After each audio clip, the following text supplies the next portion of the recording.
Tension politique palpable à Kalemi. Ce mercredi 30 avril 2025, les hauts cadres provinciaux et membres du parti d'opposition Ensemble pour la République au Tanganyika ont exprimé leur vive indignation. La perquisition jugée irrégulière et brutale de la ferme Futuka, propriété privée de Moïse Katumbi Tchapwe, président national de leur formation politique. Cette levée des tons s'est déroulée au siège provincial du parti à l'issue d'une réunion d'urgence. Cette réunion était présidée par le coordonnateur adjoint Papindouba. Le cadre d'Ensemble pour la République ont dénoncé avec véhémence cette action qu'ils considèrent comme une intimidation politique et une atteinte aux droits de leur président national. Est-ce que rébellion, il y a Lubumbashi, Kivu? Mais tu n'es pas mesuré pour récupérer Goma na Bukavu, mais on a un Lubumbashi. Donc ici na Galaka. On a kuhesabia moya paka 10, wewe unaanzia pa 11. Ndio vile. Mais pourquoi ataenda ku Lubumbashi aache ukwewe mkumpika vita? Na njo ile tulitana hapa batoto ya Moïse Katumbi, batoto ya Christian Mwando pour que tu dénoncer bile bintu gouvernement en place iko mfanya.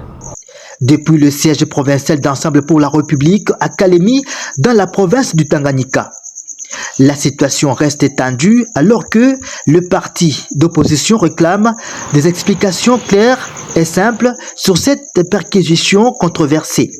Les jours à venir s'annoncent cruciaux pour comprendre les tenants et les aboutissants de cette affaire qui agite la scène politique nationale. Message de protestation d'Ensemble pour la République, coordination provinciale du Tanganyika, sur la perquisition de la ferme Futuka du président national Moïse Katumbi Tchapwe. Nous, membres de Ensemble pour la République, coordination provinciale du Tanganyika, fustigeons et dénonçons la perquisition à la ferme Futuka du président Moïse Katumbi Tchapwe le samedi 26 avril 2025. Une propriété privée située sur la route Kasenga dans le territoire de Kipushi. En République démocratique du Congo, l'opposition est garantie par la Constitution conformément à l'article 8.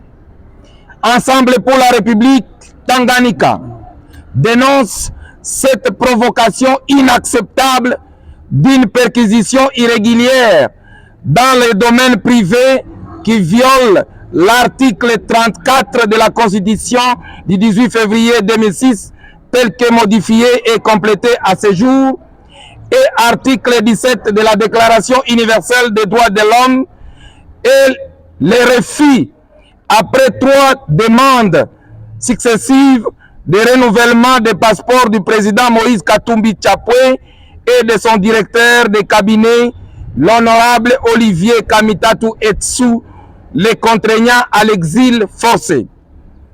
Ensemble pour la République Tanganyika rappelle le régime de l'Union sacrée au pouvoir que la République démocratique du Congo est en état de déséquilibre sécuritaire sur sa partie orientale et plus que jamais sur le fil du sabre. Elle a fermement besoin des actes qui encouragent l'unité nationale et la solidarité de tous ces filles, de tous ces fils et filles pour combattre les ennemis de la paix. Ensemble pour la République Tanganyika fustige ces actes qui s'inscrivent dans la droite ligne des intimidations politiques orchestrées par le pouvoir en place contre ses opposants et qui découragent les Congolais de bonne foi qui décident d'investir en République démocratique du Congo pour soulager tant soit peu la misère de leurs compatriotes. Ensemble pour la République, coordination provinciale du Tanganyika, reste très engagé dans les valeurs démocratiques aux côtés de son président national, le bien-aimé Chairman Moïse Katumbi Tchapwe, qui a opté de faire une opposition républicaine après le simulacre électoral de décembre 2023 pour la promotion du vivre ensemble dans l'unité, la paix, le développement de notre beau et riche pays. On est fort ensemble, on est grand ensemble, on gagnera ensemble, ensemble, ensemble. 2028, qui vivra verra.